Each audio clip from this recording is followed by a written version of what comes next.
Stephen Milam, Jake Brown leading a big powwow before the game started. Luis Hernandez with a home run earlier in this series, but the Tigers leading the SEC in batting average at .341. And on the mound for Texas, Ruger Rios making his first start as a Texas Longhorn. Well, I tell you what, this young man, I saw him in high school, and he was an 88-mile-an-hour guy, and now he has really grown up and blossomed. He's been out of the bullpen, been in the middle, he's been at the end, he's been a lot of different things, had a little more extended on Tuesday night, and this will be his first start. And for Rios, transferred in from UTSA, Derek Curiel stepping in. The series is on the line. It's a beautiful afternoon in Austin, Texas, and away we go. Curiel lifts the first pitch. And now Daniel Dickinson has had one hit in each of the first two games, and he'll show buzz. The pitch misses outside, 1-0. Dickinson, a junior from Richland, Washington, transferring in from Utah Valley, first year at LSU. You got to pay attention to Jared Jones now. He's at 4 or 6 stolen bases.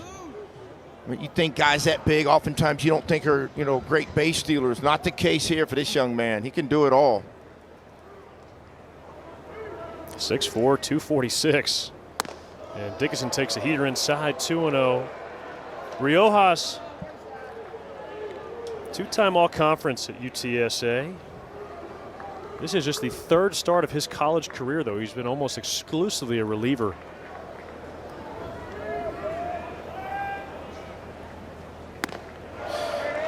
And the reason for that is because he can bounce back. And, at UTSA he did it. His freshman year, he grew into that role of the multi-purpose guy, high leverage, is what a lot of people like to say now, big moment guy, and then be able to bounce back the next day or two in a conference series. Just missed high, 3-1. And so often you hear about coaches like having that guy they can have impact multiple games on the weekend. Well, you got to be able to bounce back, and not just bounce back, but your stuff's got to bounce back with you. And threw 4 innings on Tuesday against his old team. Dickinson takes ball 4.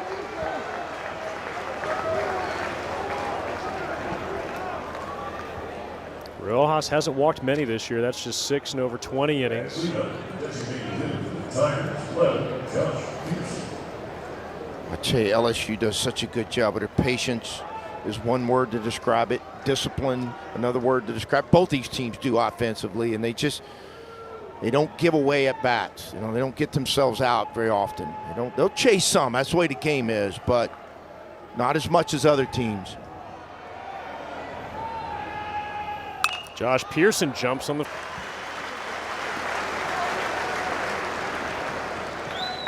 Again, I think that, now 2 of the 4 hitters that have gone to the plate have swung at the first pitch. I think the scouting report and LSU's idea of how they're going to get after Rios is he likes to get the first pitch over this, for strike 1.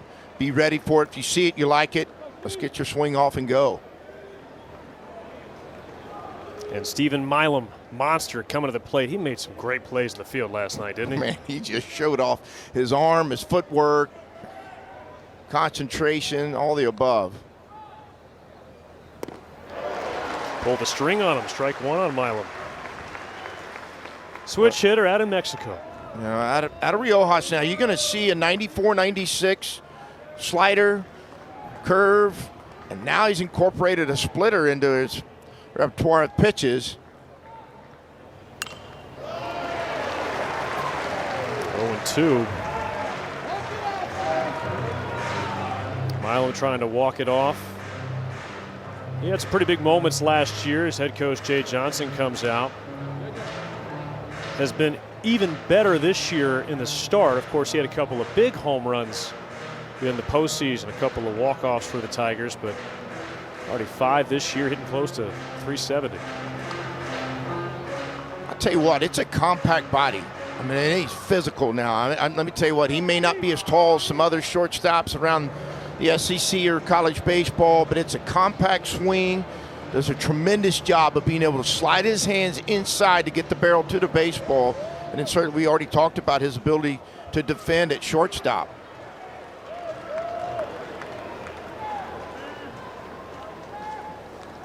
Look out towards Jones, now the 0-2.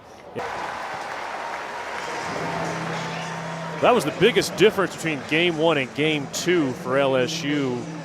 Didn't walk a soul in the win Friday night, walked 7 last night. Yeah, I mean, Friday night they just smothered Texas with strikes. I mean, they just weren't going to give up the free base, you know, and now you give up that free base, and now to lead off an inning, too, you got a 50-50 chance of being able to score, which is what happens when your leadoff, your guy gets on. And it's also the benefit of why sometimes you don't swing early at a 3-1 pitch. It's not that you couldn't have got a strike, he threw a strike, but it's the next pitch, right, that ended up being ball 4 and creating a base runner. Because you could take a 3-1 pitch early in the game and swing as hard as you want and hit it right at the shortstop, right? And so that's just part of the game. So early you want to make the pitcher, you know, throw a few more pitches, and then Mendoza earns a walk out of it. All 3 of those hits for Ballou came on Friday night. And we saw LSU attack him yesterday with off speed and breaking balls. He just did the same thing, too. They like to try to throw those breakers in. They got a pull side defense with a second baseman over shaded more in the 4-hole. And what they're trying to do to him, again, another breaker, right? So right-handed pitcher throwing a breaker running into a left-handed hitter. It's hard for them to keep it fair, right? So you'll see a lot of foul balls where they pull them foul, and what they're trying to do is either induce him to hit a ground ball to the pull side, to the second baseman pulled over, or first baseman, or foul it.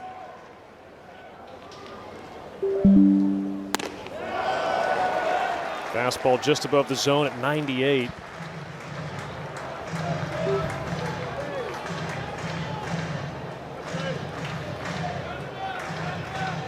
Coach Jim Schlossnagle mentioned before the series, too, that, you know, as patient and as selective as they've tried to be at the plate, LSU is a team that throws so many strikes, they might swing a little more often. But so far, a couple of full counts here on Chase Shores, and, of course, Ethan Mendoza then getting the leadoff walk to start things.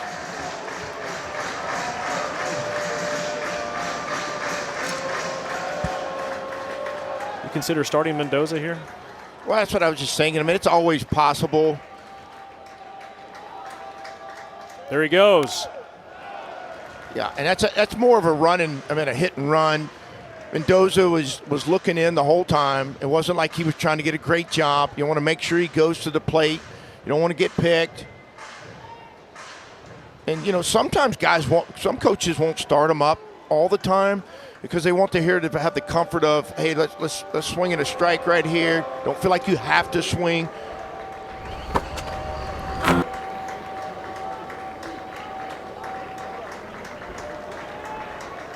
Mendoza not going, and this one tapped foul at the plate. Yeah, just like I was saying, it's a cat and mouse deal. The coach will put it on, then he'll take it off one pitch, may put it back on.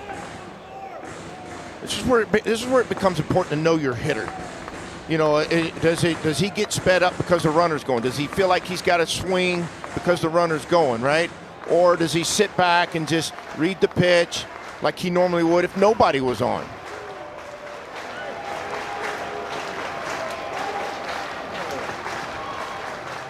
There he goes.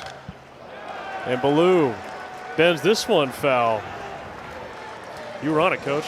Yeah, this time, I mean, you could see Mendoza leaning out of there just a little bit, trying to get a little bit better jump towards second. But again, in this situation, as a base runner, you do not get picked off in this situation. It is not a straight steal. This will be the 9th pitch of the at-bat.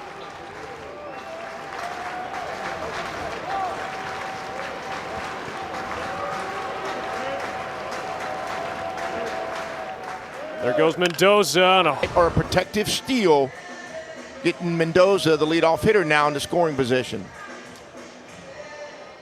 And now Jalen Flores. Shortstop had that big home run last night to tie the game. Takes a first pitch strike. Consensus All-American last year out of San Antonio, Texas. Already driven in 3 runs this series, and there you can see home plate umpire David Savage reminding Chase Shores he's got to make eye contact. Saw David Savage, he got a little bit of a warm-up last night coming in the 7th inning when Dave Soucy, the original home plate umpire, took a foul ball off his finger. 0-1. Yeah, I looked down there early in the game to see if he had his fingers taped up, and he did. I mean, there's no way that Soucy didn't tear those fingers up last night. I mean, he got hit right on that index finger. So you get a look at it, yeah, they're taped up. I'd have more than that on. He got both of them, is what it looks like. Shores maybe going away from the fastball here. Getting a couple of strikes on Flores. Dave, he stayed in the game and called another, inning and a half? Yeah, no, I mean, he cowboyed up and said, let's go. I'm going to stick in there as long as I can. But man, after we saw the replay, I was like, whoa, wow. That was painful. Yes.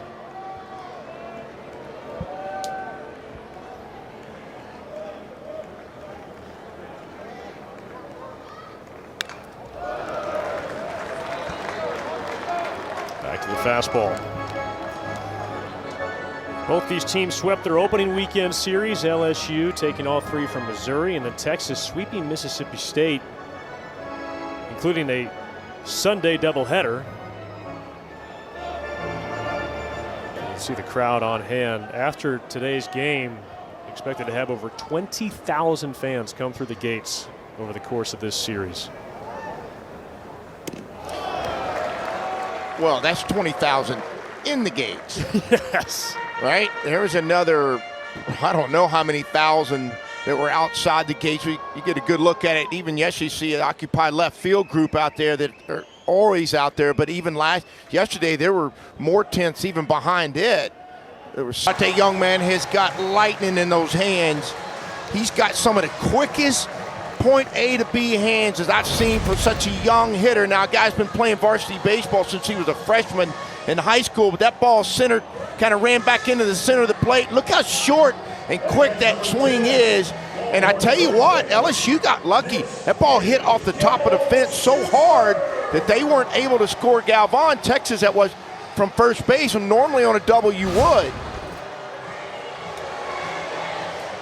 104 off the bat for Rodriguez on that double, and here comes head coach Jay Johnson, and he wore a path from the third base dugout to the mound last night using 7 relievers. Many of them didn't throw more than 10 or 15 pitches, so in theory they can come back today. Oh, I'm sure they've got plenty down there locked and loaded and ready to go. And you're right, nobody was overexposed last night for them. And again, this is let's calm down, catch your breath. You're one pitch away from getting out of this, right? One pitch away, 1 run scored. And so that's just, catch your breath. And then at the end of that conversation, you turn to your catcher and you say, this is what we're going to throw the first pitch, so that he gets it into his mind. So he's just an experienced hitter. This guy's been in the league in college baseball for a while. And they're going to warn him about making sure, they're going to call it a ball. That's the second time that they've warned him about making sure the hitter can get in there. And I'm sure it's a distraction. I mean, you got a lot going on. You're trying to pitch. You're trying to get out of a jam.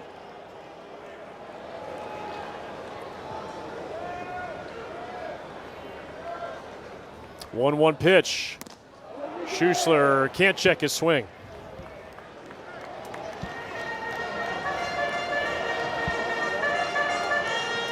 Those are moments where Kimball Schussler's been pretty good with 2 strikes. He brings that whole field into play. He'll try to stay on balls a little bit longer, hit them the other way.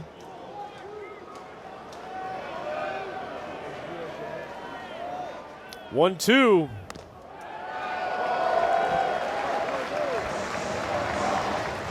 Pitch count at 30. Now for Chase Shores with that automatic ball.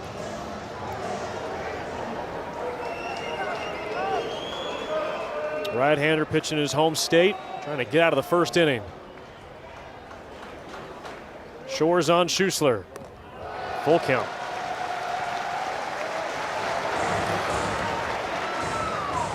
Well, if you're Shores, you've got options here because you do have a base open. Even though Stewart coming up behind him would be a left-handed hitter, but you do have options. Curveball in for strike one. There is Tulo. Two-time Gold Glover. You're talking about a guy who loves the details of playing defense.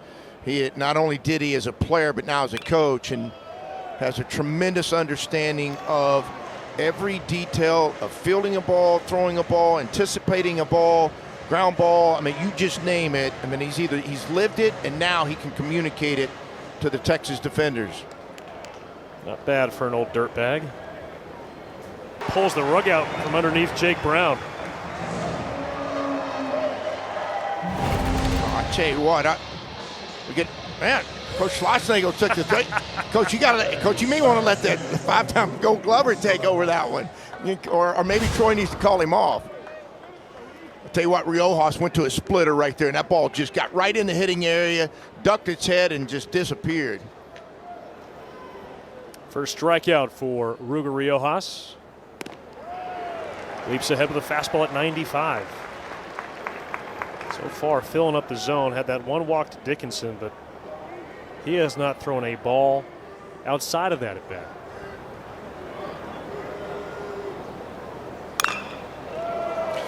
Well, what you're seeing today is the product of two high school guys from the state of Texas competing today, right? All right, now Ruger Rios, what you're seeing in college baseball is what is happening for professional baseball. College baseball is developing these guys. This young man was an 88, 90 mile an hour guy out of high school. Now you're looking at 95, 97. That's why college baseball is so important to the game itself and to professional baseball. As we see another foul ball, and just how it's changed over time. I mean, look, if I'm a high school prospect and I can come play in front of crowds like this, the energy we had in here last night, as opposed to maybe traveling all over our minor league at 18, 19 years old, and get to develop with both these staffs and the type of coaching staffs they have, and in this league, I mean, and the resources, I mean, that's a no-brainer to me. In the dirt, check swing. Kellen Levy says that Hernandez did not offer at it. And I feel like, I mean, you've been around this game your whole life, Coach. There was a time where people were skeptical that you could train velocity. Yeah, I mean, well, they do now. I mean, they train for it early now, right? Yeah, no, you're right. I mean, it was a natural maturation that you could get out of guys if they had it physically. Then you could add the strength and conditioning piece of it to help create velo as well. But they do both. They train for it, so much now, even prior to getting to college. And that's why we're seeing just numbers I never thought I would see in college baseball. We're watching it today. 94 to 99. We saw 99 last night. That used to be such a rarity, and now it's a common. For Rios. Well, this is what Ruger Rios was so good early in the year, and that is going to the top, just above the catcher's mask, right there. It's that four-seamer. Hitter sees elevated fastball. It's so hard to lay off of it, and even harder to catch up to. Now Tanner Reeves getting his first start of the weekend. Came in as a pinch hitter last night, stayed in the game to play third base. Another Texas kid getting a chance to play here at Dish Falk.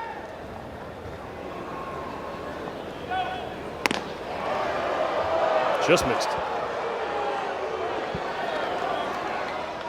Well, I'm a proud Texan, first and foremost, and you know that, but there's so many great players in the state of Texas, high school-wise, select baseball-wise. I mean, they're riddled all over the SEC and all over the country now in college baseball.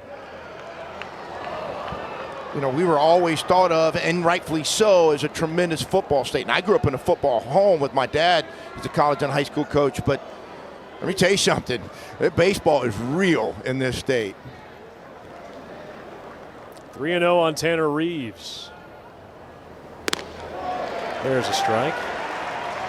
Did you find yourself wanting to recruit players who played both in high school? Absolutely, 100%. Look, a football player's got 25 seconds. Even if he gets his face mask knocked off, he's got 25 seconds to get ready for the next play. And baseball's not a whole lot different.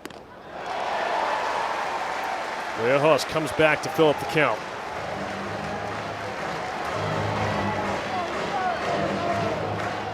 I'll tell you another thing about this state too. All these guys growing up in high school, select baseball in high school, they all know each other.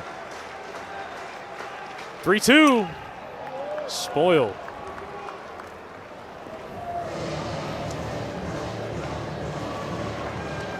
Tanner Reeves. So far this season, this is his 10th start. Slugging over 600 with a couple of home runs. Rios ready with his payoff pitch. And Reeves. Man, what a good battle. I mean, Rios falls back 3-0, comes back, gets it back into the count. Reeves fouls off a couple, hits a line drive, and I mean, this is just maybe an inch or so just above Jalen Flores. So we get another look. It wasn't by much, and I mean, that's a tall frame at shortstop out there. Also shows us how hard that ball was hit. First pitch to Chris Stanfield. Fastball in for a strike. Stanfield 3 for 8 in the series so far with a couple of doubles. Transfer from Auburn in his first year at LSU. He's got tremendous speed. A nice play made there by Josh Jordan. He sure did, didn't he? Kind of just took a little shuffle step over, caught it. Knew exactly. I think the umpires are congratulating him as well. Nice play.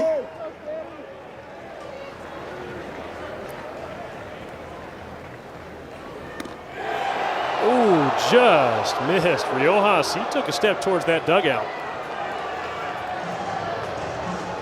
He did. He thought he had just nibbled on the outer half of that corner of the plate. Hard to tell right there if it caught enough of it. 1-2. Ruger Rios, his first start as a Longhorn. He's thrown up 2 scoreless. Long time, and I've known Jim for 30+ years, and on top of being what I think is one of the best coaches, he is a really quality person. And you get to know about him and how hard he works and how hard he gets after it. He doesn't demand any more than what he demands of himself. I can assure you of that. And he's done a tremendous job. Look, it speaks. His record speaks for itself, right? Closing in on 1,000 career wins. And he's been to the College World Series 7 times, 2-time National Coach of the Year. Jaquay Stewart picked up a base hit with the start yesterday. Chase Shore's back on the mound, ahead 1-2. I think what's so impressive is, for Coach Schlossnagle, is that 6 out of the last 10, he's been in Omaha. Now, college baseball is different now. I mean, the programs are putting more resources into their programs. Everybody's, building facilities because they see that baseball's now how popular it is, and I love it. And that guy right there, now 6 out of 10 to get to Omaha, compete for national championships, had a chance at, arguably, Montgomery got hurt last year going into Omaha, right? And they still get to the championship game. And so he is a detail forward thinker and dedicates his time to this game. He wakes up in the morning, he's thinking about he's going to make his program better.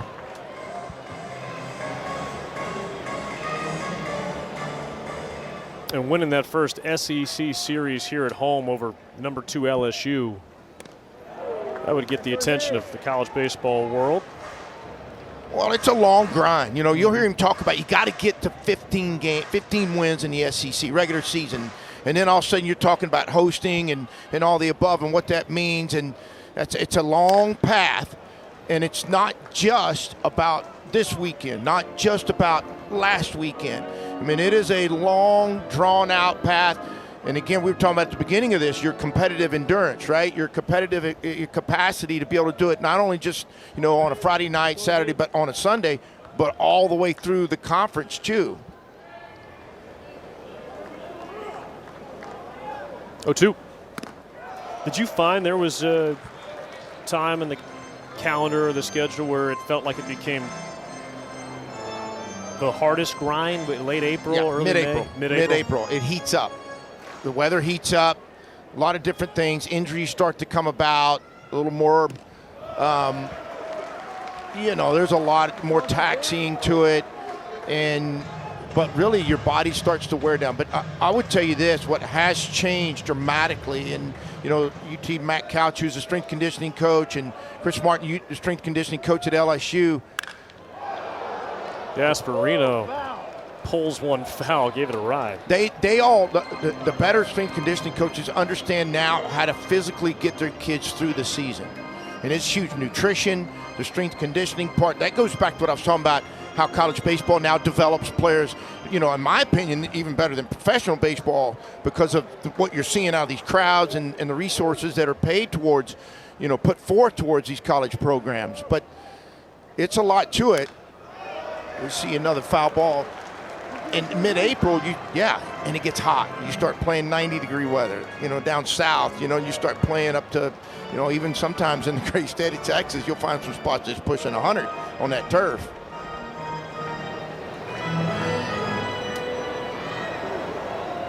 She knows how to handle it. Yeah, there you go. Not her first rodeo. 2-2 on Gasparino.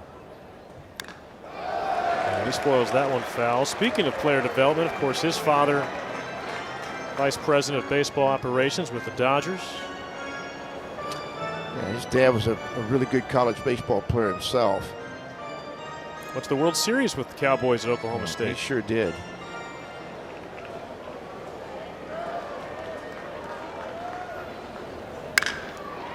Stands if there's a gaping hole over on the right side, stays on it, gets you through there. Now you're plus 120 with a runner from first, getting all the way to third in scoring position. With less than 2 outs, now you got a lot of different opportunities to get the runner in from third. And Max Ballou at the plate.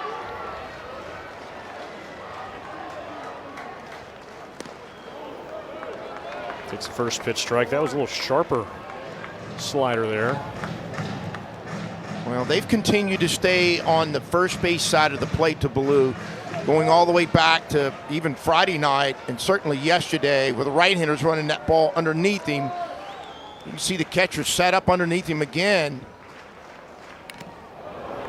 0-2. Well, in Texas, you got good runners on both corners now. You got to be thinking about, possibility, double steal, putting the game in action or, in motion. There's a lot of different things you can try to do here too. But the one thing as a coach, you keep telling yourself, I got Max Ballou sitting in the box, right? Let's set up a way. Got enough for him to get it over there. The job of hitting and a nice play at third base. But Texas now leading 3-0. And Jalen Flores. Fastball at 96.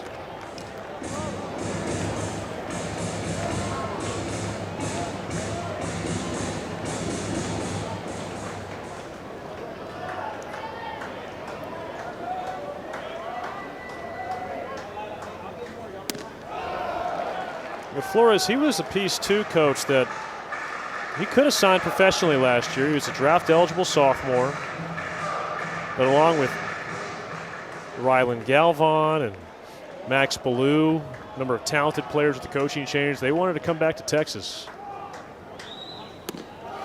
Well, that was probably one of the very first things that Coach Schlossnagle did, was he would go in there and communicate about how important they are to this program, but also how important they could be to them to make their career, help their careers and their development. And that's a two-way street. Heading to count. Good pitch. 60 pitches already for Chase Shores on a hot Sunday afternoon in August. in Austin. We're in March now, Coach. Yeah, but you got ahead of me a little bit, and I was like, wait a minute, I missed a couple of weeks. Can we go back? 2-2.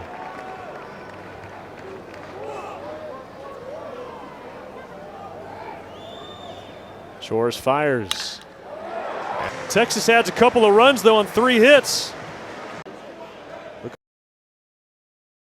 Going the other way. That's been a real concerted effort since he arrived in Baton Rouge, trying to put on some weight, add some strength. So much so that he's been eating a turkey and provolone sandwich during games and then drinking a milkshake after the game. Yeah, that's pretty common nowadays. I mean, I think people would be amazed if they looked in a college dugout, the amount of food that is in there, because the strength conditioning in the hitter, but they understand energy now. They understand how to keep your body's fueled. You know, used to when we played, they would give no food allowed in the dugout. It was almost like it was sinful for you to bring your food in there or something. Right now, you look in there and they've got it just lined out everywhere, and they encourage you to do it. You know how to do it, and you get into a routine of when to eat so that you keep your body energy up and you stay fueled up. You couldn't bring any of that up here today? No. I missed out on the line back there, too. Oh, did you? I noticed you didn't, but I did not. Jared Jones. Well struck, strike 1. Every time he makes contact, it seems like it's hard. It's loud. I mean, it is loud. Even he caps a ball, it's loud. 50 career home runs at LSU, 28 last year, most by a Tiger since Matt Clark, nearly 20 years ago.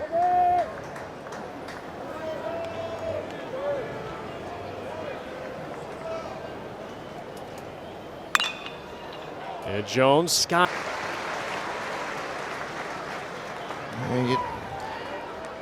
Rios just kind of quietly getting, soft contact, couple strikeouts.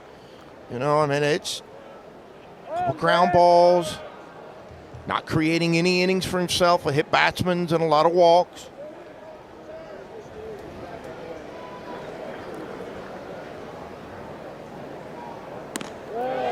Daniel Dickinson takes a strike. And a lot of those, a lot of first pitch strikes.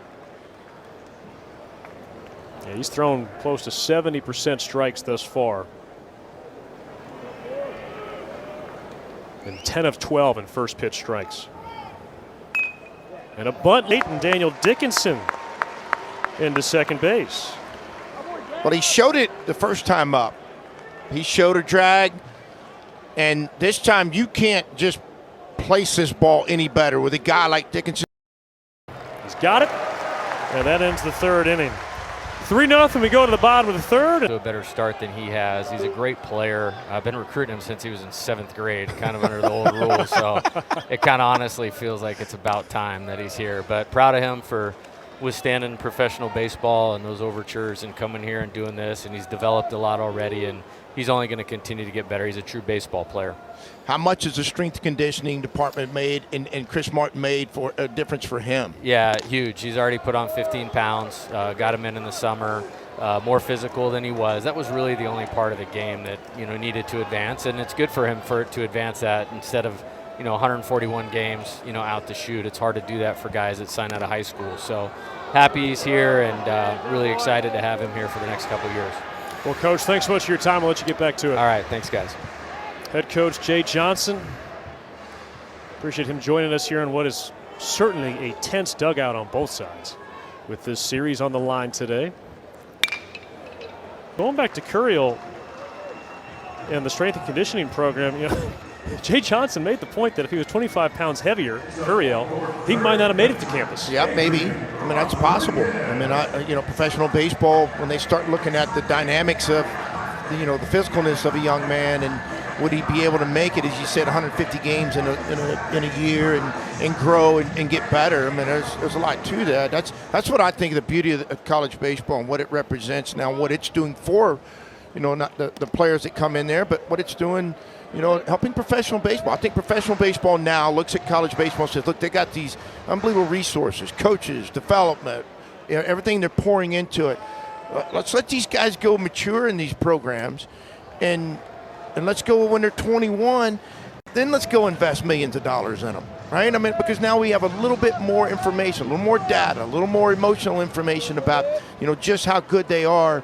And I think it's a perfect fit. I think it's a partnership that is starting to happen between college and professional baseball. And again, it's different than what it was 20 years ago in college baseball. And there's so many teams, so many programs that are doing it right. Preseason SEC Freshman of the Year pick from D1Baseball.com. He's the reigning SEC Freshman of the Week. He's hitting well over 400.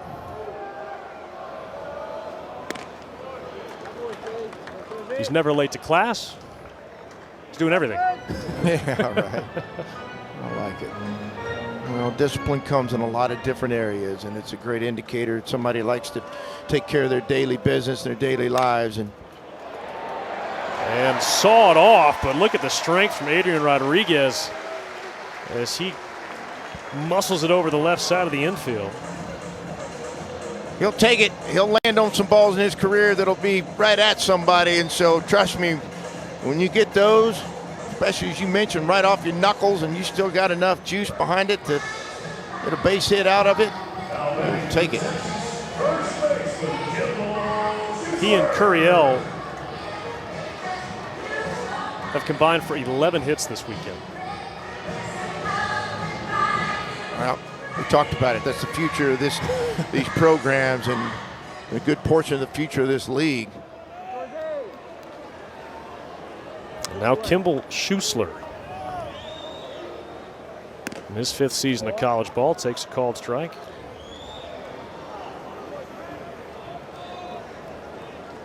We touched on it earlier, but making that transition from behind the plate to playing first base,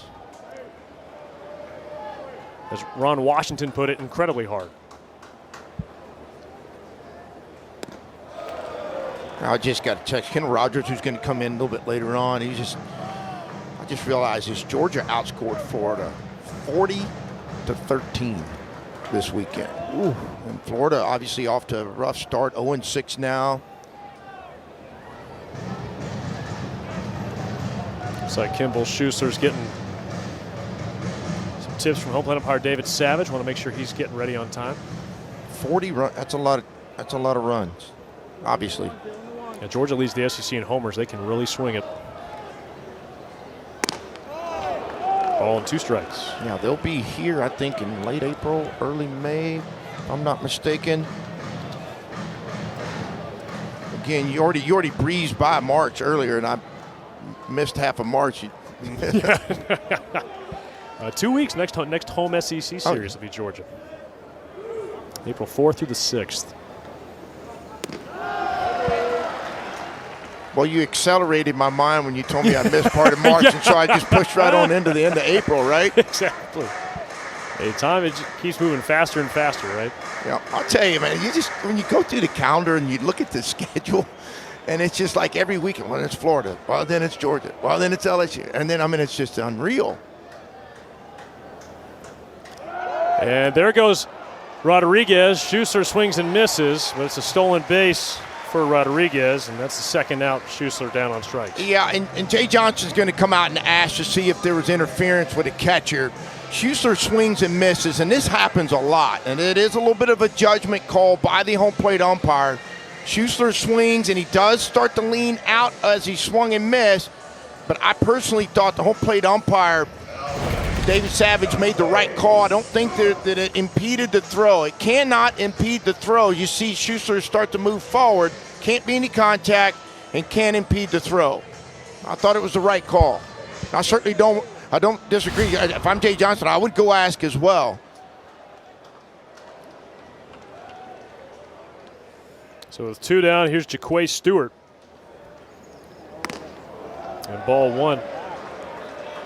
Would you ever talk to your catchers about perhaps trying to draw that call if you don't think you have a chance to get the runner? What are they saying, court? I plead the fifth? Is that what it's called? I mean, yeah, you would have catchers instinctively that if they knew they didn't have a chance to throw a guy out, and the guy had such a great jump, they would manipulate over to that side of the box.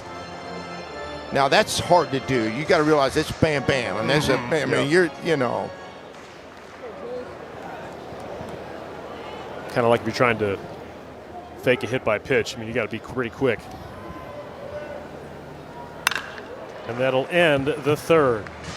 We go to the fourth. Texas. Part of the length of Tuesday, or just something different, or just the way it rolled out? Just the way it rolled. I mean, just best available strike thrower to get us, started in the game, and just wanted to take a look at it. I don't know how long he can be out there. This will be a big inning for sure for him. But he throws strikes, so it gives us a good chance.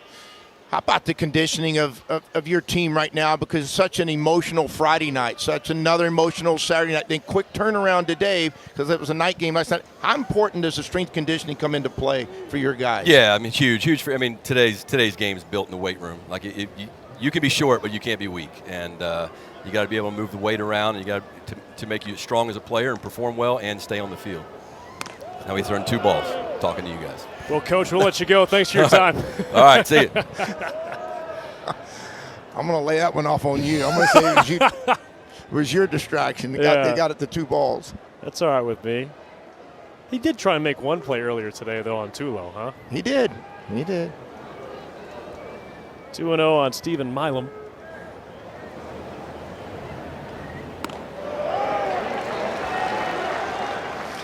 And there's what college baseball is like for the good pitchers. He gets down 2-0 to count, to leadoff hitter, and he goes to a secondary pitch to throw it for a strike. High school hitters, you want to find out what it's like to go play college Division I baseball, there's part of it right there. No such thing as a fastball count. And it just doesn't, they just don't throw a lot of center cut balls that is going to be a fastball. Now, you gamble and you guess right. You do. Tendencies will show you. Each of these coaches have scouting reports. What pitch does he throw in certain counts? They have percentages set out. You go through that, prior to the game and during the game. You'll have this data for your hitters.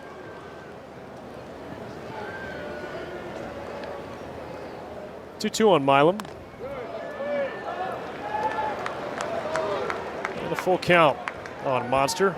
Oh, check out those bad boys. Little American flag flavor on a Sunday afternoon. He's got style. Did you see his hair in the postseason last year? I don't know if I did. Dyed purple and pink. Some tiger stripes in it. As he sends one in the air foul.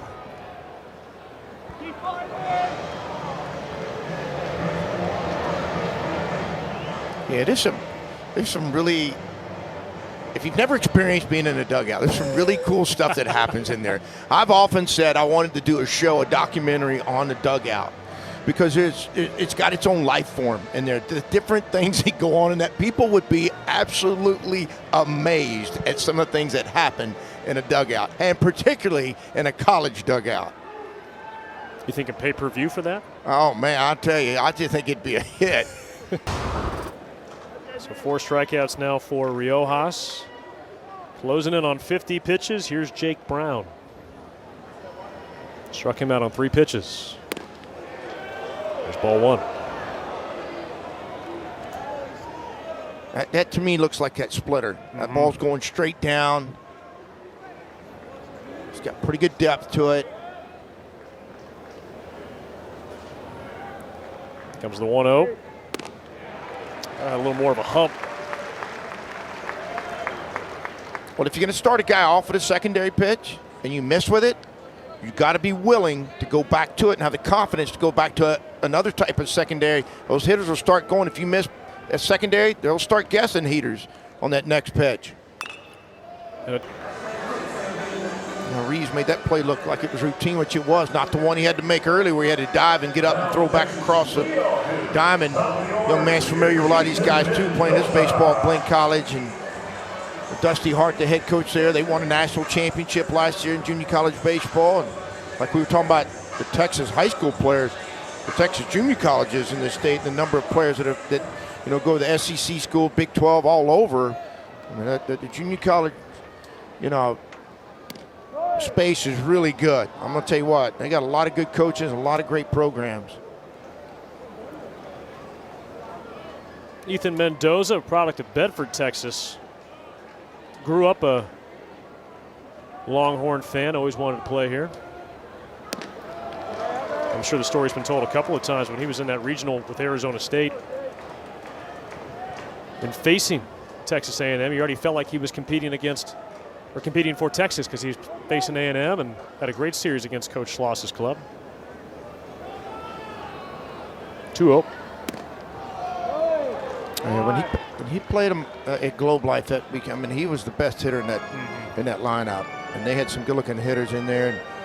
And Tommy Burns was in that game as well. It started on Friday night against A&M, game 1 as a freshman for Arizona State, who also transferred over here. I mean, but this young man, that night, that weekend, I saw him for 3 games, and he just, like he is here, just grinded, hit balls back up the middle. Yeah, that's right, Globe Life, not the regional, beg your pardon. But either way, made an impression.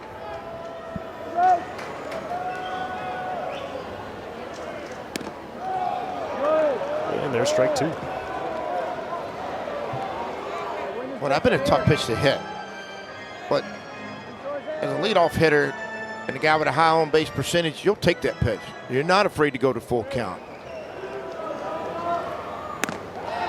And ball 4. And Mendoza's on base again. A couple of walks and a single today. Well, it's a replica of his first at-bat. 3-1 count.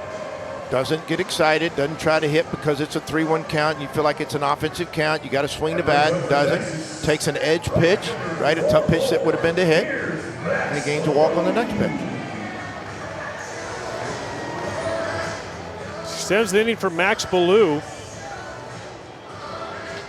Drove in one of Texas's runs to ground out in the second.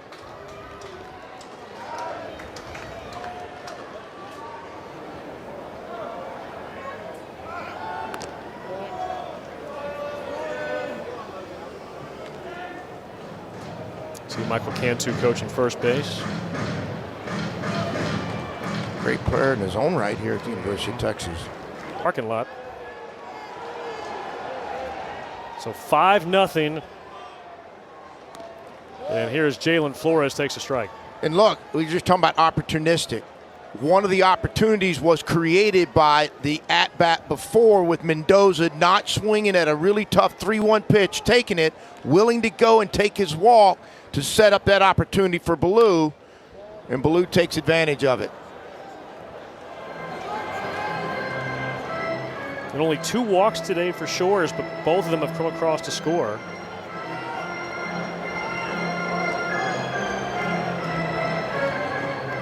And in this league, the margin is so thin.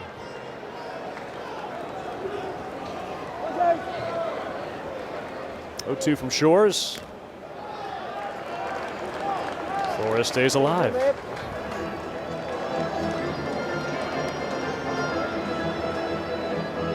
Texas had a couple of homers last night, including one from Flores, tied the game at 7 in the 7th.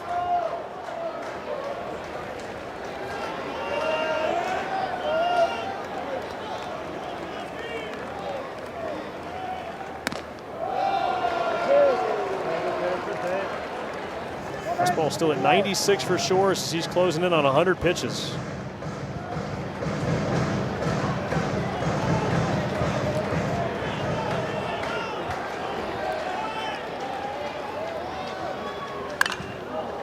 High fly left for Tanner Reeves. LSU trying to get something going here offensively. You've got Chris Stanfield out the 9 spot coming up. Then back to the top of the order.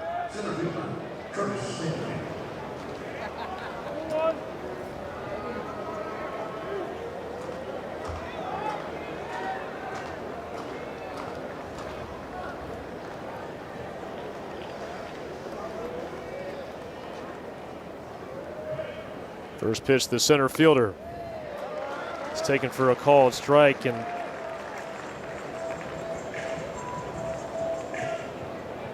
first time LSU's gotten the leadoff man today. Feels like this might be an opportunity for them to build something.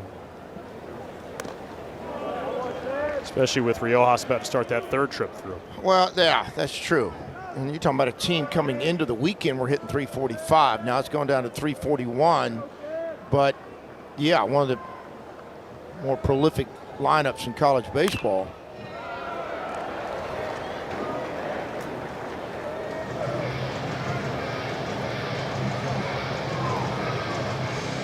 Chris Stanvet out of Tallahassee. Started his career at Auburn, as we mentioned. Now his first year to LSU. 1-2. Space for a double play. Well, that's big now with Derek Curiel coming up with 2 out, nobody on.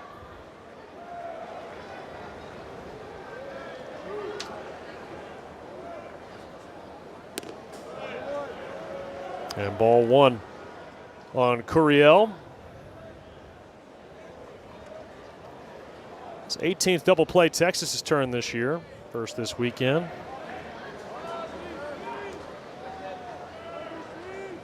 Rodriguez coming into third, guarding against the bunt. 3-2. If he goes and fields that ball that deep, running away from first base at that deep angle, it would going to be a tough play to get a speedy Curiel out as well. Anyway. So now Jared Jones. He's got 6 hits in this series, but only 1 extra base hit. As he bounces 1 foul. Well, he's had a good weekend swinging the bat. I mean, he's had some loud outs. He's made some good swings. He's that kind of order as a coach. You consciously know when he's coming up and how many guys he's got to get before he gets up. And now you got to go through a lot of great hitters just to get to him as well, but you certainly pay attention to him.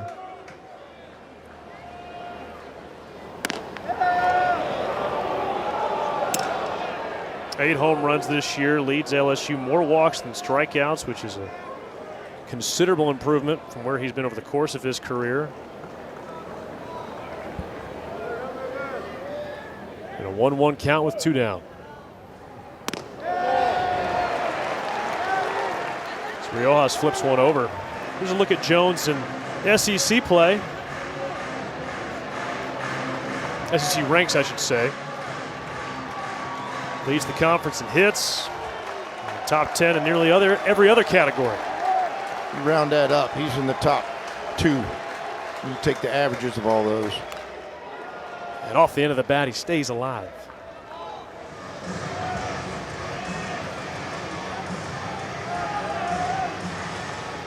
Is he a complete hitter in your mind? Yes, he is. I haven't seen anything he can't do yet. I've seen him hit balls the other way with power. I've seen him stay on sliders. I've seen him have long at-bats, foul balls off. I've seen him take, breakers, hanging breakers and turn on them. Changeup and the slider have been really good for him. The cutter has been a really nice pitch for him. And anytime you keep that LSU offense off balance, you're doing a pretty good job. I tell you what, we're going to get a chance to see one of LSU's best freshmen now with Casey Evans, which you're very familiar with yourself. And I've had a chance to see him a handful of times this year. It is a power fastball with a good breaker changeup behind it, but a talented, a shortstop and pitcher out of high school. But we're going to get the first time to see him. They have used him in some big moments this year. Yeah, there's no doubt. I mean, you talk about just the freshmen on the field in this game between Adrian Rodriguez and Derek Curiel and Will Schmidt didn't throw great for LSU last night, but the upside there is insane. And of course, Casey Evans. Here, he's been up to 99. I think he's even touched 100 at one point. Just electric stuff. A St. Pius kid out of Houston. Yeah, his father Michael's the head coach over there as well. Yeah. So there is Casey Evans, and when it comes to the LSU bullpen, I know Jay Johnson talked about it earlier this week about how they feel like they have depth back there. Of course, last night, a few too many walks. What is your take on what you've seen from LSU's pen and the talent they have back there? Yeah, I mean, the talent's undeniable. I think the biggest thing when I look at LSU so far this weekend, especially last night, and obviously Cade threw really well on Friday, but when you look at last night, I thought for Schmidt and those guys, I thought the moment kind of caught up to him a little bit, and that happens to freshmen. This is the SEC. It was a rowdy crowd, and those things can catch up to you at times, but if there's a program that can turn this 5-0 deficit around, it's LSU. So Daniel Dickinson leading off. And then on the Texas side of things, this is a big opportunity for them. Of course, they already made an impression sweeping Mississippi State and Starkville last weekend. What have you liked about their weekend so far? I think the biggest thing, and Coach would agree with me here, is I think that when I look at Texas, I see them doing a lot of the small little details right. You look at Flores a minute ago, the way he turned that double play, good just station-to-station base running. Their approach to the plate's been fantastic. They're working counts. They're making Chase Shores, or they were making Chase Shores earlier, throw a perfect pitch to get a strikeout or get an out. And when you're doing that, that means that your philosophy and your approach is the right one. How about this guy at the plate? I know LSU and Texas fans are very sad to see A&M 0-6 in the SEC. Just devastating. That is probably the most shocking storyline of the season so far. I mean, obviously there were question marks with, what kind of manager you're going to get Michael Early. But I think if you looked at that lineup, even without Grahovic, you would have said, okay, like they're going to have a really good offensive, lineup. And, they struck out 49 times over the weekend at Vanderbilt. Ty, I want to know, what would you do as a coach if your team struck out 49 times in a weekend? I don't know. I'd say lose my hair, but that started way back when I was in my 20s. But I don't know. I mean, they've got to be scratching their head. Yeah. I mean, I can only imagine the different emotions that's going through a young first-time head coach's mind, and how to get it fixed. And obviously, if there's some kind of special sauce you could sprinkle on everybody to make it better, you would have done it. But it just, Grahovic to me was critical because it was front and back coverage for Laviolette in my mind, right? But also a defender at third base, and and A&M hasn't played defense at a high level, at different times. The defense has let them down, but the striking out part, that's sometimes emotional. And sometimes it's a physical thing. As coaches would say, hitting is contagious and striking out and not producing is contagious. But they should get Caden Sorrell, a preseason All-American outfielder, back, and Josh Stewart, their closer, back before LSU and Texas play the Aggies down the stretch. So you never know. I'll tell you about how about Ruger Rios all of a sudden showing the three-quarter arm slot on a fastball about halfway his longest outing of the year. And he decides he's just going to drop down, throw a little sidearm fastball with 2 strikes.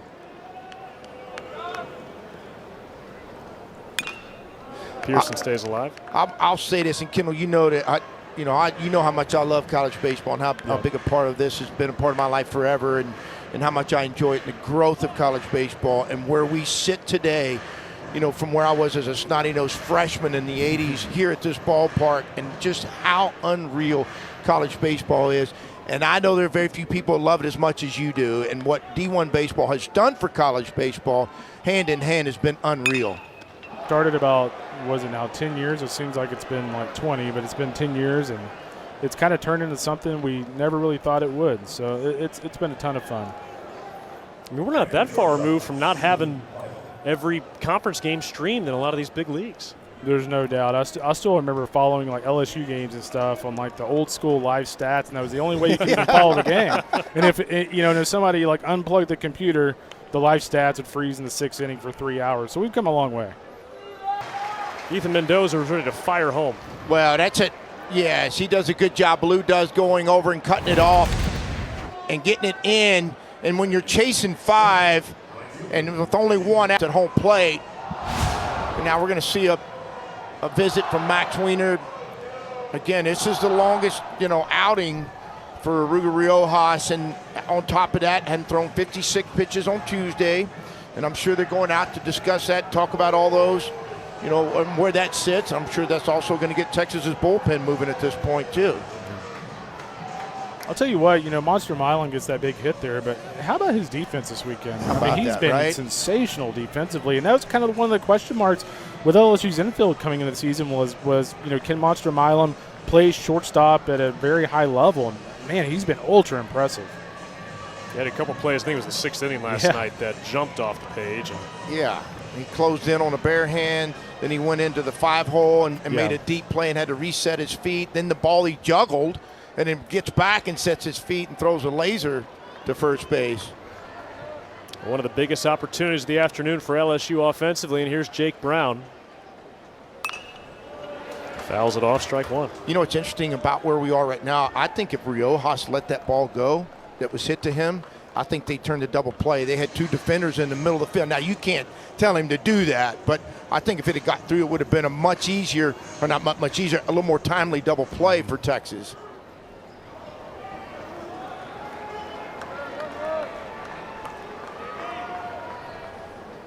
Oh, 1 to Brown. And behind 0-2, a fastball at 94 there from Rios as he closes in on 80 pitches.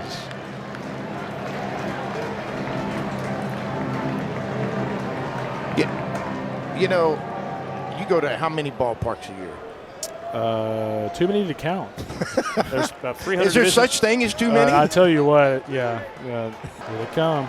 Yeah, and I tell you what, right, Mendoza, where he was playing, I thought he was deep enough into shallow right field with the shift that he was going to have a chance to make this play.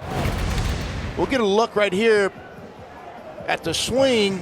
Elevated fast, kept the runner at second base, or only going to third because he had to make sure that it did get over Mendoza's head. So Rylan Galvan out from behind home plate giving the signs to the infield. Runners in the corners. We may not see it here, Kendall, but LSU, the offense has been a little different this year. You know, Coach Johnson told us that you can't get the West Coast all the way out of them. Yeah. And they have 11 sacrifice bunts now this year. They had 13 all of last year. Yeah, they're finding different ways to get it done. And one thing he kind of told me in the fall and coming into the season that, he said, hey, we may not have the star power coming into the season like a team like A&M, but I think we have a really balanced team, probably his most balanced offense he's had in a while. Yeah, I saw him early in the year. And Mendoza, and I tell you what, did a good job of throwing on the brakes. There he goes. And staying out of a double play, and right on cue was going to be his last. When you say the word part-time pitching coach, Kendall, there you go. I Hey, think there you go. When I hear elevated fastball from you 3 times in a row, it's time to get him out of there. Well, Kendall, thanks again for got joining it, us. I appreciate you. Always a start as a Longhorn and go out there and perform like he did today. He was excellent today. So all smiles for Rios in the Texas dugout, and he'll pass the baton back to Dylan Valantis. He got the save in last night's game, Coach, and he's back out today. And I tell you what, we get another freshman on the mound. Both teams going to some of their best relievers right now. Some guys they've used in the back end, but if you don't use them now, you may not get to them in the back end, meaning the end of the game. So Dylan Valantis, 6'6" right-hander with the over-the-top delivery. And this is Ethan Fry stepping in. Called strike, so Fry will pinch hit for Tanner Reeves.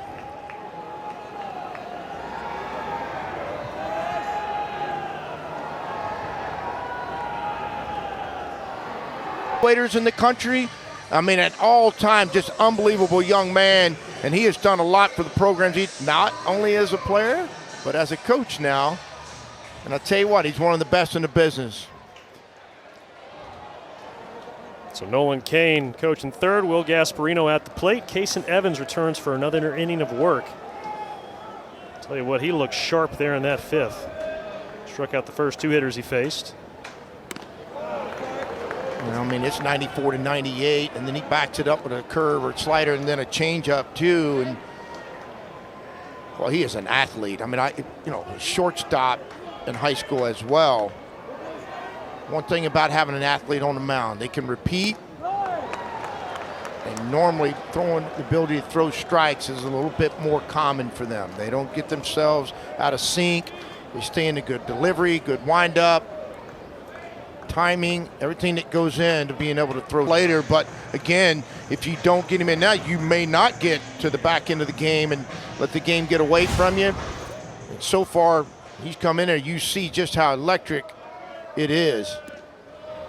Feels like that idea of getting your best reliever in the most critical moments is starting to be adopted at the major league level. Has that always been the case in college, you think? Well, you may not have them, but now if you do have them, a guy like this and Valantis too for Texas, is that particularly on Sunday, we're seeing these 2 guys go out there on Sunday. These 2 freshmen. I mean, these guys are going to be rock star Friday night guys probably a year from now. And the inning.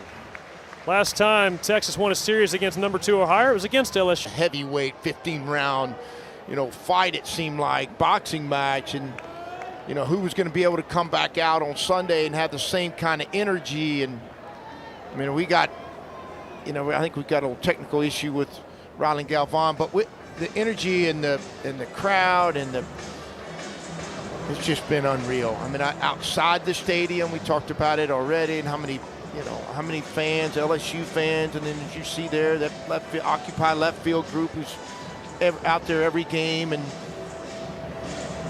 I mean, you would walk around town and you would see people in purple and gold with their LSU colors. And as we get a look at the right field group, let me tell you what, on a windy day, I'd have a hard time getting up there. I'm not going to lie to you. Platform on top of a school bus. I mean, got the flags flying, and I'll tell you what, they are some kind of proud Longhorn fans and part of this traditional, Dish Falk Field, UFC Dish Falk Field, and let's get a good look at it. And now, we were just talking about just how beautiful college baseball is now, right? And then we got to go right to my battery's out. I got to replace my batteries, for crying out loud. And I mean, it's just, oh my goodness, this game has grown and changed and evolved. Let's look at the parking garage. Big weekend here at Texas as well. You've got women's basketball hosting a first and second round of the NCAA tournament. Big win for the Longhorns in the hardwood last night.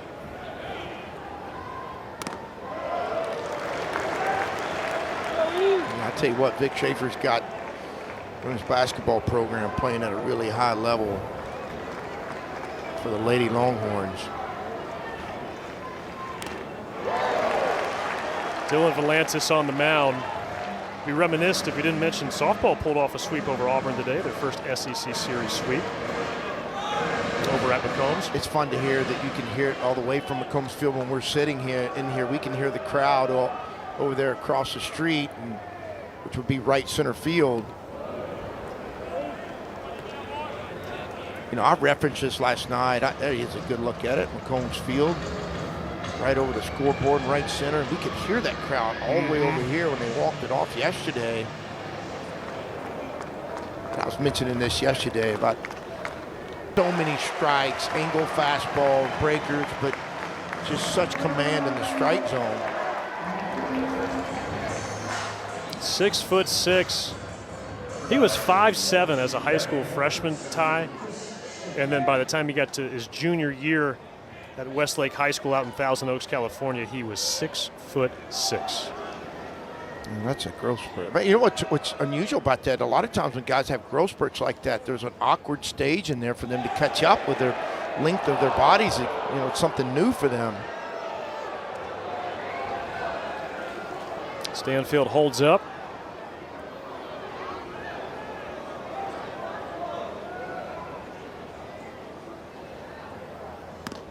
And Valantis, he was committed to Southern Cal before Seth Etherton was let go as the Trojans pitching coach. And at that point, Valantis was looking around, came on a visit to Texas.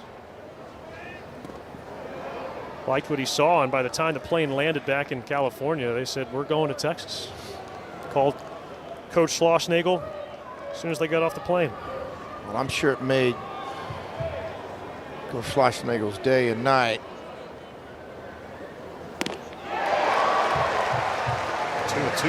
It's just, it is a downhill. What I mean by that, an down angle fastball starts high up and it just keeps the fastball going straight down. It's not flat. It's hard for those hitters to get the barrel to the middle of the baseball or even below it to square it up, to hit it. But it's coming out of a tall frame, and it just comes rushing downhill. Yeah, mix in 6'6" and then over the top delivery. You're talking about the ball coming out of the sky. It is, and that breaker really does. Now, hits two different breakers, two different secondary pitches with that cutter and his big curve. So many levels. That's growth. That's development. That's what that looks like.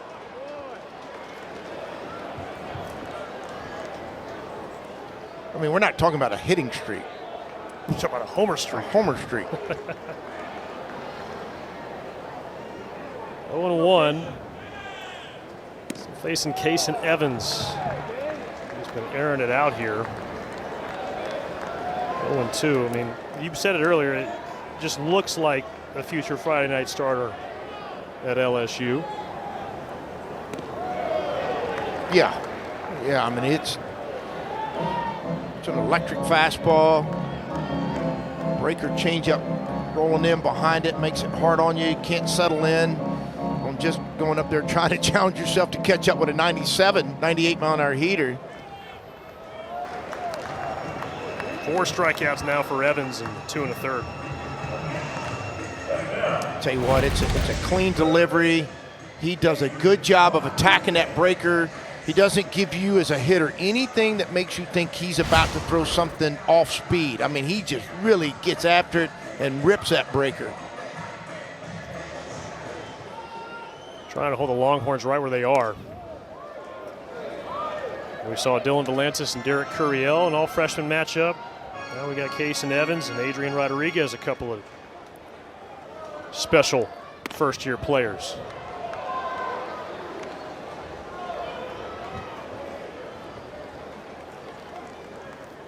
You've talked about the hands so much for Adrian Rodriguez.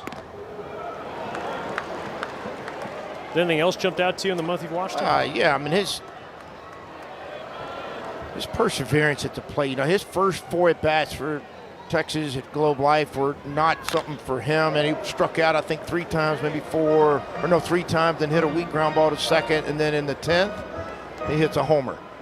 So that tells you about his perseverance mentally, right? Off to a rough start, first time in Division I baseball, game-wise, and that shows maturity. And to me, I use the word perseverance because it is. A lot of guys won't persevere emotionally through something like that. And then ever since then, he's just been, really good for them. And again, we've already talked about his eye-hand coordination is so good. How rare was it to find a freshman who you felt like had that perseverance trait by the time they stepped on campus? Not a ton. I played with a bunch here at UT, and then, and I would say one that I coached was, obviously Paul Goldschmidt, who was an MVP, 2 years ago. 3-2, laced out to short. Nice play by Stephen Milam. He can play some shortstop. Let me tell you what, he has just played unreal this weekend at shortstop. He's been a one-man highlight show at short for LSU. This ball is smashed. He's got to go to his knees and turn his glove down. Look at it, he's got to turn his palm down and catch that ball as he's sliding. And that is not an easy play. That ball is probably 100-something miles an hour off the bat and sinking on him.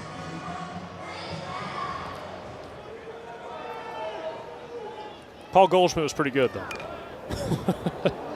That's bunted foul by Schuessler, and that is a foul ball. Well, they were going to try to call it fair because it stayed on the line, but it caught Schuessler on the leg as it was coming out of the box. Goldie was. I mean, look, he was an unusual worker. I mean, his work habits are through the roof, and you heard Rocket talking about it yesterday, right? And everybody else was probably sitting around doing nothing. Those guys were not. He was an alpha worker, still is, which is why he's wearing the pinstripes now and had such a great career. But, man, to find those kind of workers, it can be hard.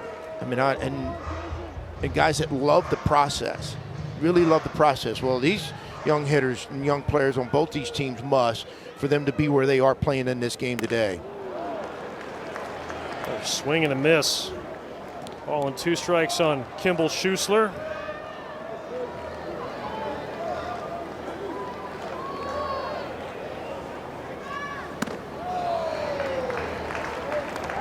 Just easy. It's an easy 98. I mean, look at that. I mean, he gets his leg up a little bit higher, quick leg kick than most people do. And I mean, that arm just comes flowing through there. Stays alive. And he can throw all his pitches for strikes, too. That's the other thing that jumps out with Case and Evans. Just love how athletic he is.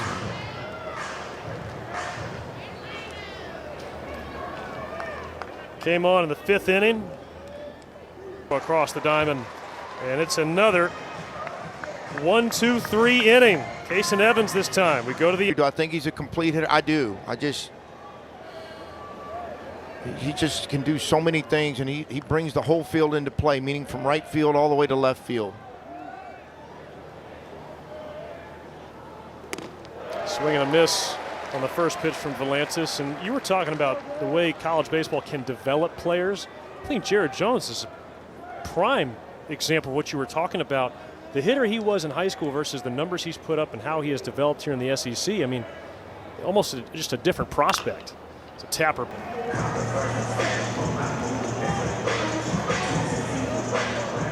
For LSU in the ninth, it'll be Milam, Brown, and Hernandez.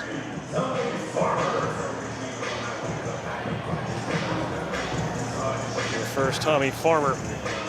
Got a couple of hits today. This last one popped off the third base bag.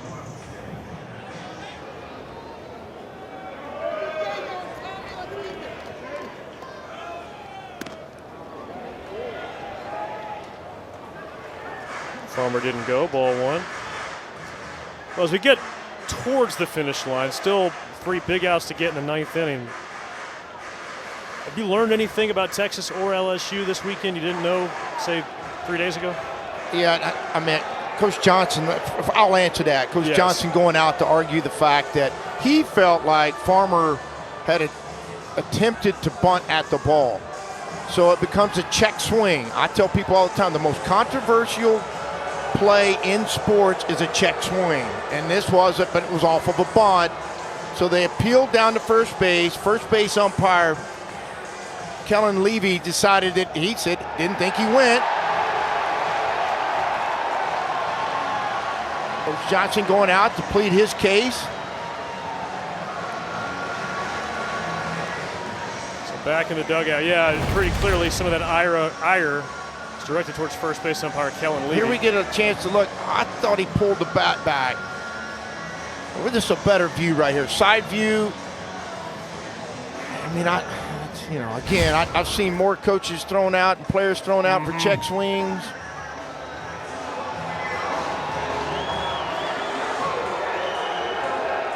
And Yep, Jay Johnson appears has been tossed from the game. He's going to get some jeers and he's going to get some boos and, you know, sometimes it can be frustration. And we'll get a look at. There he goes, kind of a left-handed throw you out. I mean, we know which arm he throws with, but that was a long ways away to throw somebody out. I'm used to somebody standing right next to me going, hey, you hit the road, or, you know, you're headed to the bus. But you're not supposed to argue balls and strikes, right? Check swing's part of it. But again, it is one of the most controversial plays in sports. Swing and a miss from Farmer there, and there's no question. Well, Coach Johnson may have been addressing David Savage behind the plate. He was pointing out towards Kellen Levy, and that's where the frustration was.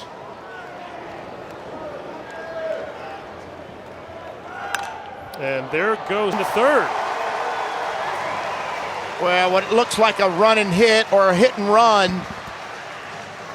And Duplantier off on the pitch, gets stuck in no man's land. It's going to be caught, not caught. You get a good look. Yeah, it's a straight steal, looks up, finds the ball like he's supposed to. He would have been doubled off. He had no choice at that point but to go ahead and go on to third base, and he's able to gain that extra 90 feet. And now Texas sitting first and third with one out, and at the top of the order with Mendoza. Mendoza has scored half of Texas's runs today. Now has a chance to drive another in. They're going to appeal to second base. And nothing there with Duplantier. We saw him stop and start there. Yeah, that's why. Second base. No, that's why. He stopped to go look and see if the ball was going to get down, which I think would have been doubled off either way. But because he starts back up, sometimes you'll miss the base.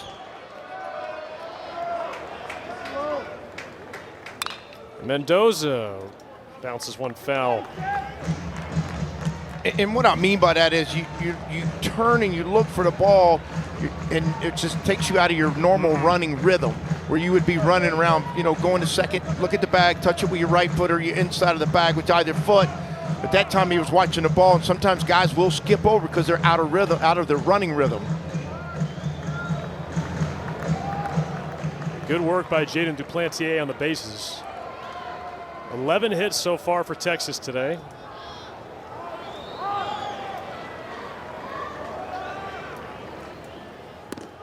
And off goes Farmer. The throw's down to second.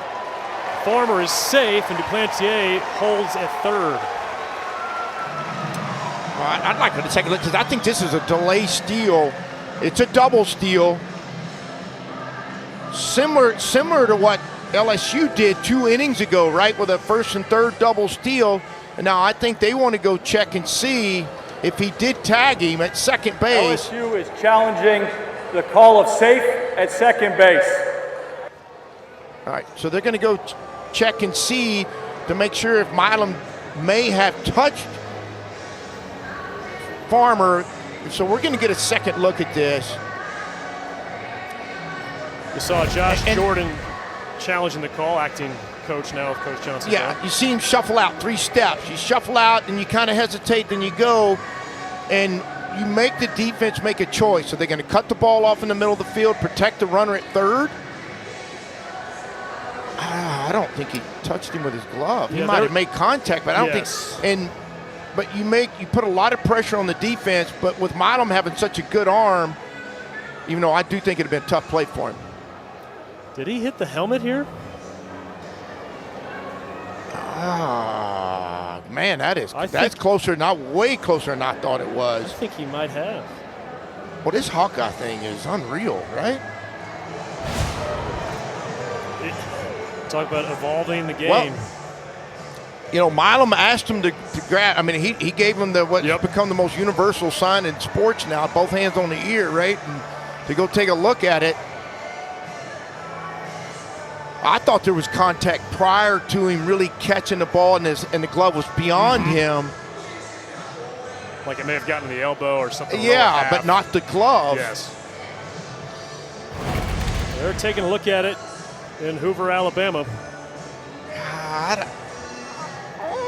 Oh, man. I mean. You know what's funny is because the helmet is plastic, obviously, it doesn't have that, there's no sign in the. Yeah, but does his glove change directions? Because he's moving one way, the runner's going the opposite direction. So if you have contact, it would move the glove unless it just just nicked the leather on the glove or a lace on the glove, that's part of it. That's part of the glove. Yeah, and it's really, you got to go by the glove. You can't look at the helmet because there's not going to be any give in that material to help you out. Here's the call. After review, the runner is safe at second base. LSU will be charged with 1 challenge. They have 1 remaining. I think he's safe because he was called safe to start with. I think if he'd have been called out to start with and you challenge it, you would have had a hard time flipping it over. I mean, I think either way, he's safe. And Texas with a delay steal, now they're sitting with runners on second and third, and one of their hottest hitters in Mendoza at the plate. Yeah, here comes pitching coach Nate Yeske. Again, Coach Jay Johnson ejected earlier in this half inning. Case and Evans has put together a pretty strong outing here. A couple of the singles and the stolen base have put him in hot water. The 3 1/3, only 1 run allowed. Texas putting up 5 runs off of the starter Chase Shores. And it might be a 4-run game, but man, Ty, this just feels like it's been played on a razor's edge. 4 2-out RBI for Texas, possibly the difference. Well, that's because you got such 2 good teams getting after it. I mean, that's part of it, right? I mean, you know, if you're a Texas fan, you know how dangerous LSU is. Yeah, Kendall was sitting right here going, well, here they come, right? Because that's a great baseball team and a really good offensive team. And so, yeah, razor's edge is what you sit on every pitch when you get two great teams together. Infield's going to come in on Ethan Mendoza. After the stolen base from Tommy Farmer, if he can get one through on the ground, that'd be 2 runs for Texas.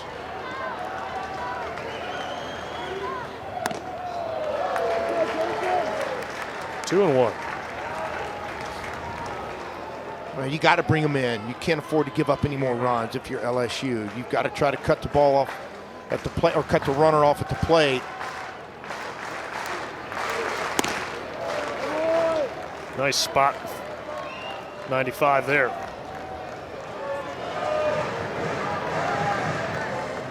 LSU took game 1 8-2 on Friday. Texas came from behind last night, won 11-7.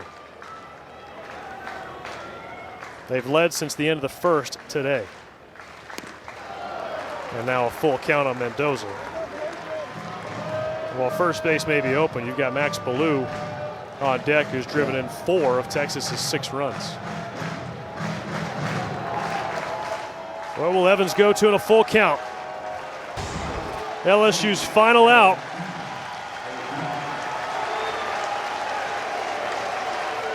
And pinch hitter, that is Cade Arambidi. Fresher from Tomball, Texas. Takes ball 1. Longhorns 1 out away from taking 2 out of 3 against number 2 LSU in their first ever home SEC series.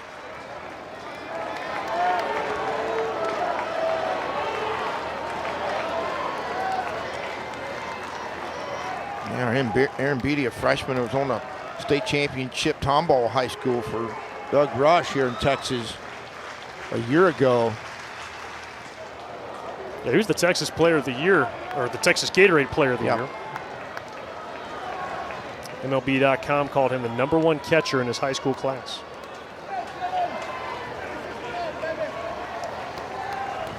Trying to keep the game alive here.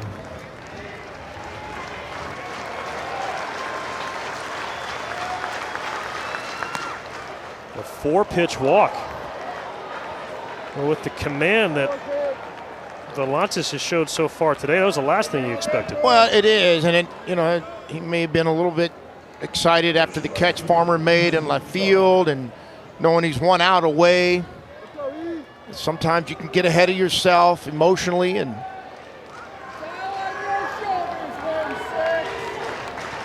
we'll see if he gets it back with a deep breath and right back at the strike zone again. Ball 1 on Ethan Fry, who was the first hitter that Volantis faced, and out comes pitching coach Max Weiner with some pace. Trying to press the reset button here, you think? Well, that, and he's landing differently. He's trying to fix the bottom part of the mound right now is what it looked like. He was down there with his spikes. Volantis was trying to clean that up a little bit, but you're right. I mean, look, the hitter before, to Aaron Beatty, he bounced. He was elevated fastball, then he bounced a breaker in there, and that's what got him behind. And then so you go back to his breaker, which leading up to the last hitter, every time he seems like he's thrown that breaker, it's been for a strike. If it was out of strike zone, they swung at it. And so this is hey, how do you feel? He did throw yesterday. You asked earlier, can he, run it out from the 6th on? And we're going to find out. He's close. 1-0 on Ethan Fry. LSU just trying to pass that baton back, give themselves a swing at it.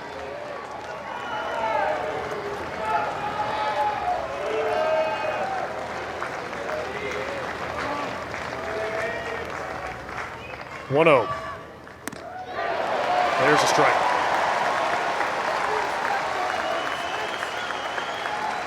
Still working on that mound.